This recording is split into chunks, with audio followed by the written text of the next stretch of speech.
YouTube, aujourd'hui je deviens The Witcher, version fille.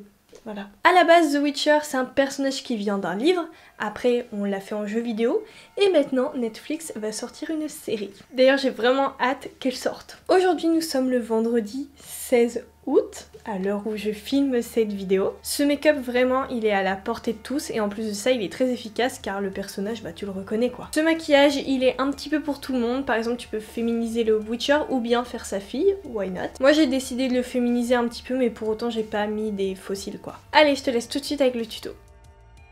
Pour ce maquillage, j'ai pas eu besoin de faire mon teint juste avant. Non, on va commencer le tutoriel ensemble.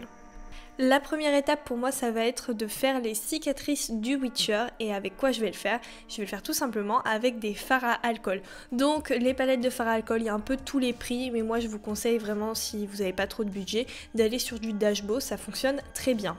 Quant à moi, je vais garder ma petite habitude d'utiliser la marque Skin Illustrator parce que cette fois-ci, je voulais vraiment tester ma petite palette Complexion. Il faut savoir aussi que les fards à alcool, ça s'active, comme son nom l'indique, à l'alcool, sauf que ça va être à partir de 90 à 99 degrés. L'avantage de ces fards à alcool, c'est de jouer tout en délicatesse sur les couleurs, c'est-à-dire que ça va pas être très opaque. Enfin, après, ça dépend comment tu doses tout ça, mais le but, c'est d'être tout en délicatesse. Dans un premier temps, je vais venir prendre un fard de couleur violet foncé, voire qui tire vers le rose. Je vais tracer ma cicatrice et ensuite vraiment vers le centre, je vais amplifier toute cette couleur. Je vais la faire un petit peu plus peps. Étant donné que je fais une cicatrice, donc c'est-à-dire une imperfection, eh bien je vais un petit peu mettre du rose comme s'il y avait eu une irritation qui s'est un petit peu calmée. Vous pouvez très bien faire cette étape juste avec un crayon à lèvres rose pastel ou rose, il n'y a pas de problème. Ça peut s'arrêter là pour vous, ou bien vous faites comme moi, vous utilisez du collodion. Et en fait, le collodion, c'est un produit d'effets spéciaux qui va faire que ta peau va se rétracter et donc va créer l'aspect d'une cicatrice. Par exemple, mais ça je l'ai déjà dit avant, c'est exactement la même technique que les maquilleurs utilisaient sur Daniel Radcliffe quand il jouait Harry Potter. Vous pouvez mettre plusieurs couches, donc plus vous mettez des couches, plus ça va se rétracter et plus votre cicatrice sera profonde. Faites quand même un petit test avant allergique pour voir si vous réagissez pas mal au produit et évitez d'en mettre dans les yeux, c'est très important. Sachez quand même qu'au démaquillage, il est possible que vous ayez encore la marque du produit parce qu'en fait, ça fait comme les marques d'oreiller. Genre quand tu fais une sieste, t'as les marques de l'oreiller, bah ça fera exactement la même chose. Tu mets une crème réparatrice et c'est fini, il n'y a aucun problème, ta peau va repartir à zéro. Voilà, mon côté prévention a terminé son petit speech et je repasse au maquillage. Comme d'habitude, après j'ai mis une base matifiante, mon fond de teint et j'ai bien sûr évité mes cicatrices.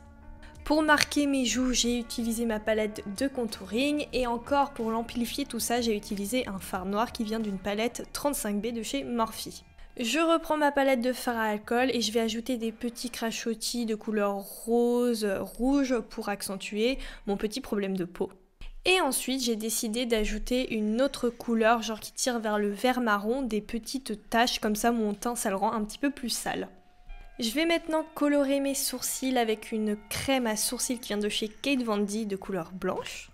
Je trempe mon goupillon dedans et ensuite, écoutez, je brosse mes sourcils dans le bon sens et en fait ça marche super bien, tous les poils deviennent blancs, c'est vraiment top. Je passe maintenant au maquillage des yeux avec, comme d'habitude, ma petite base P. Louise et j'en profite pour redéfinir mes sourcils, c'est-à-dire que s'il y a un petit peu de blanc qui dépasse, eh bien, je vais venir vérifier tout ça.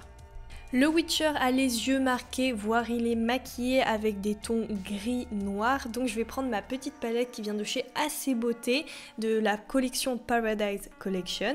Elles sont vraiment top et je vais commencer par prendre un petit gris très clair pour tracer la première ébauche de mon make-up. Je mets ce gris clair dans le creux de mon œil et au niveau du ras de cils et j'estompe à fond. Je prends un pinceau plus précis et une couleur plus foncée, donc mon gris foncé, et puis je le place aux mêmes endroits que la première couleur, sauf cette fois-ci de manière plus précise. Je change la couleur de mes yeux avec une paire de lentilles qui vient toujours de chez Fashion Lentilles. N'oubliez pas que vous avez un code promo Indie25, voilà, ça peut toujours servir.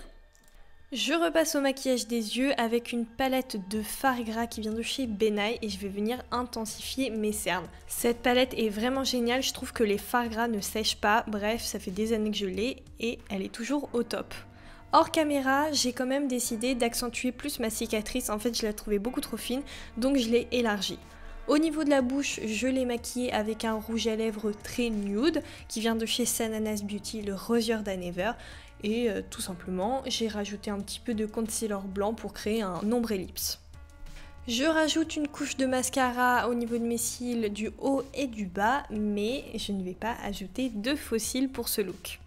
Bien sûr, le Witcher a les cheveux colorés, ils sont blanc-gris, donc je vais mettre une perruque qui vient de Jump Wigs pour finaliser mon look. Ce personnage du Witcher est enfin terminé. J'espère qu'il t'a plu et que l'idée te plaît, surtout. Si le make-up t'a plu et si mon tuto, si ma chaîne te plaît, n'hésite surtout pas à la partager, laisser un petit commentaire, un petit pouce bleu et bien sûr à me rejoindre sur Instagram. Quant à moi, je te donne rendez-vous demain à la même heure sur ma chaîne. Générique. C'est drôle. Tu enlèves machin et tu bois comme ça. Ouais. Et après t'as ton plan avec les yeux.